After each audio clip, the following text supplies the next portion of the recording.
Bonjour, aujourd'hui nous allons vous parler du film My Sweet Pepperland. C'est un film coproduit par la France, notamment Robert Guédiguian, grand réalisateur, l'Allemagne et le Kurdistan. Il a été réalisé en 2013 par Iner Salim. Il a réalisé des films comme Good Night Soldier, Lady Winslet, Kilometer Zero, Vodka Lemon ou encore Si tu meurs, je te tue. Il est né à Arke, dans le Kurdistan irakien, en 1964. Sa famille était très engagée dans la lutte pour l'indépendance des Kurdes. En 1980, il part en Europe s'installer en Italie pour étudier la caricature et la peinture. Puis, après des allers-retours réguliers, il s'installe en France, qui reconnaît aux Kurdes le statut de réfugiés politiques. My Sweet Pepperland est son 9e film et son 3e réalisé au Kurdistan. Comme il y a plein de choses à dire sur le film, on va vous faire une analyse en 5 points. C'est parti. 1. Le contexte historique et politique. Le peuple kurde, qui compte près de 40 millions d'habitants, est la plus grande nation sans État. Le Kurdistan est divisé en 4 pays depuis 1923 et la fin de l'Empire ottoman. L'Iran, l'Irak, la Turquie et la Syrie. Après une éphémère république créée en 1946 au Kurdistan iranien par Qazi Muhammad, Mustafa Barzani initie une révolte populaire en 1961 qui échoue en 1975. En 1979, après la révolution islamique en Iran, le Kurdistan revendique à nouveau son indépendance, mais est réprimé par le régime.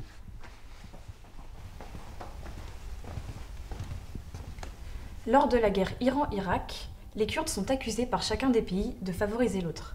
Saddam Hussein, président irakien, lance alors une offensive sur les Kurdes. 180 000 civils sont massacrés, 4 500 villages sont rasés et la ville de Halabja est bombardée à l'arme chimique. À la fin de la première guerre du Golfe en 1991, le Kurdistan irakien obtient une première forme d'autonomie. À la chute du régime de Saddam Hussein en 2003, cette autonomie se renforce et sur pression des Américains, en 2005, l'Irak devient un État fédéral. Le Kurdistan irakien devient alors une région autonome avec un président, un parlement et une armée.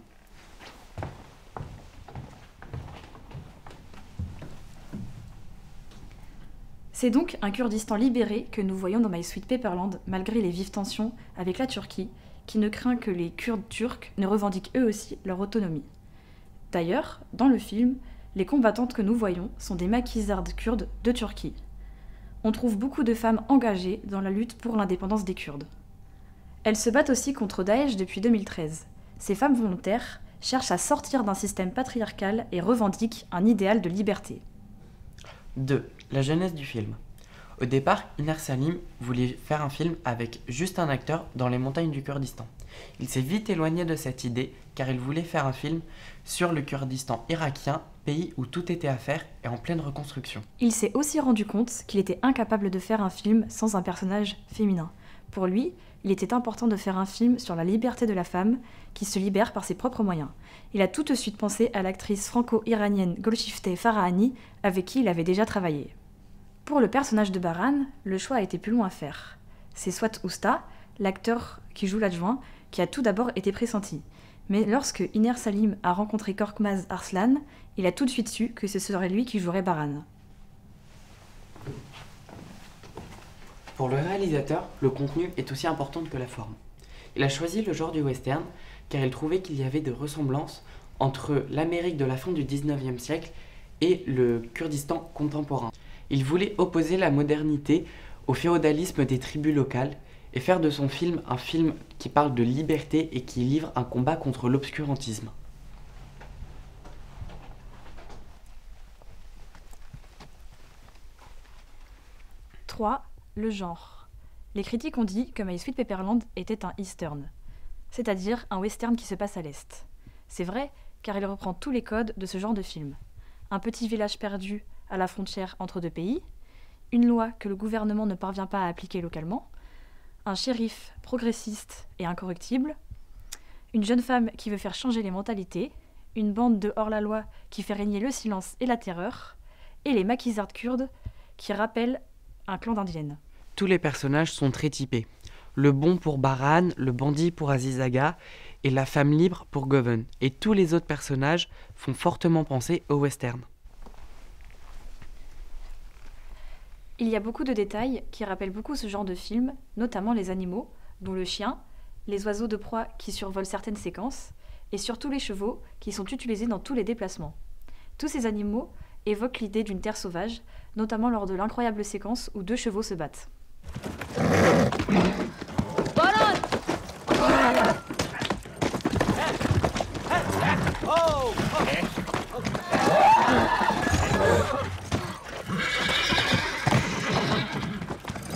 Enfin, le Pepperland peut être considéré comme le saloon du village. C'est l'un des 3 lieux qui disposent de l'électricité avec le commissariat et l'école. C'est un lieu qui rassemble les hommes. Il a plusieurs fonctions. Il sert d'auberge, mais également de lieu de trafic et de tribunal pour le procès. Le Pepperland peut donc être considéré comme une métonymie du village, de la région, voire même du pays. La métonymie est une figure de style où l'on remplace un mot par un autre avec lequel il a un lien. 4. La mise en scène et le montage. My Sweet Pepperland est un film qui explore plusieurs genres. L'histoire d'amour, le western, mais aussi la comédie à certains moments. Inner Salim travaille sa réalisation de manière insolite et utilise différents plans pour mieux raconter son histoire. Il y a tout d'abord beaucoup de gros plans sur les visages, ce qui permet de mieux explorer l'âme des personnages en les isolant. Il est beaucoup utilisé pour filmer Golshifteh Farahani et montrer toute la palette de ses sentiments. Il y a beaucoup de plans larges sur les paysages du Kurdistan qui subliment l'environnement dans lequel évoluent les personnages. Les plans clivés ou divisés sont utilisés pour montrer la séparation entre les protagonistes. Ils sont dans la même image mais semblent incapables de communiquer. C'est le cas de nombreux plans entre Baran et Govend. Les perspectives appuyées, quant à elles, symbolisent l'horizon qui se présente et les décisions que les personnages doivent prendre. Pour renforcer l'aspect comique du film, en faisant un clin d'œil au cinéma burlesque, Inner Salim se sert de plans encombrés, composés de plusieurs personnes dans le même cadre. Il donne aussi un aspect étouffant aux scènes et symbolise la loi du nombre, le pouvoir mortifère de la communauté sur l'individu. Les plans d'intérieur montrent l'austérité et le manque d'imagination des hommes. Seules les pièces occupées par Govend sont décorées de motifs floraux. Elle apporte donc la couleur et la douceur dans le film. Les plans voilés se caractérisent par un morceau de plastique qui bouge avec le vent sur la devanture du commissariat et qui est au premier plan de l'image. Inner Salim s'en sert comme d'un élément dramatique. Les plans de pénombre et de nuit viennent pour les uns souligner les instants d'intimité et pour les autres rythmer le déroulement du film et annoncer des scènes dramatiques. Nous pouvons retrouver la majorité de ces parties pris de réalisation dans la séquence comique avec le photographe. D'ailleurs, ce dernier est joué par Inner Salim lui-même.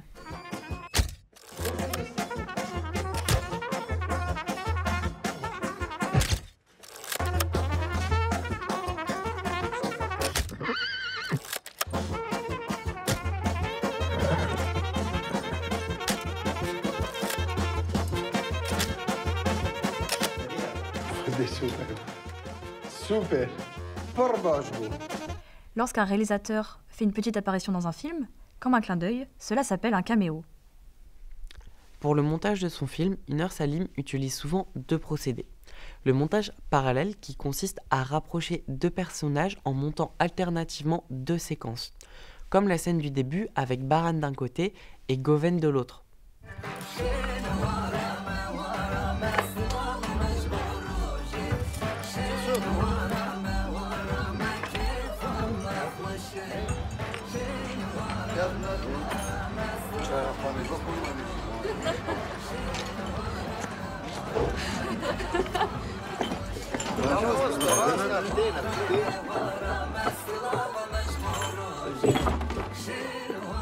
Il utilise aussi le montage alterné, qui consiste à mélanger 2 séquences qui se déroulent en même temps et qui ont pour but de se rejoindre à la fin.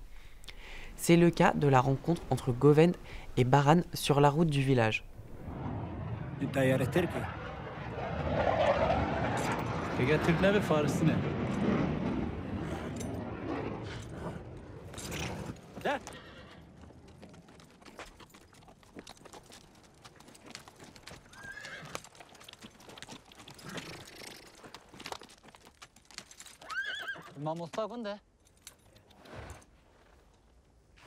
Ez nebardem to belingusu. Ferbo, ma bepebero. Mi je pije veže seš.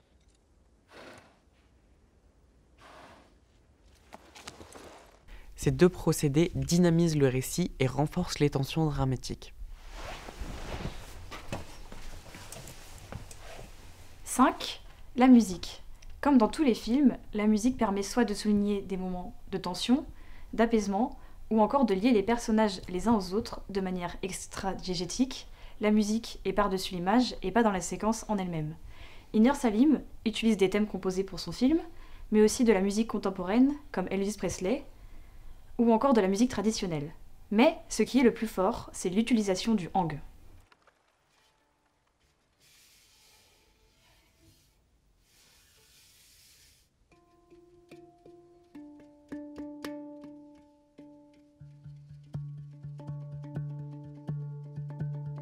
Le heng est l'instrument qu'utilise Govend. C'est un instrument contemporain inventé en Suisse par Felix Rönner et Sabrina Scharrer en 2000. Heng veut dire main en berlinois. C'est un instrument de percussion idiophone, c'est-à-dire que le son sort directement de l'instrument sans qu'il y ait recours à une tension ou à une vibration. Le thème joué par Govend a été composé par Golshifteh Farahani elle-même, car elle est aussi musicienne. Dans le film, c'est le thème qui exprime le mieux l'éloignement et le rapprochement entre les personnages. C'est à travers lui que nous découvrons Govend. À 2 reprises, le thème est joué dans le film comme musique d'écran, c'est-à-dire à l'image et entendu par les personnages. Le thème est utilisé à 2 reprises comme musique de fosse, c'est-à-dire par-dessus la scène. Dans les 2 cas, ça symbolise un rapprochement entre Baran et Govend, notamment dans la scène de fin juste avant le générique qui annonce une rencontre hors champ.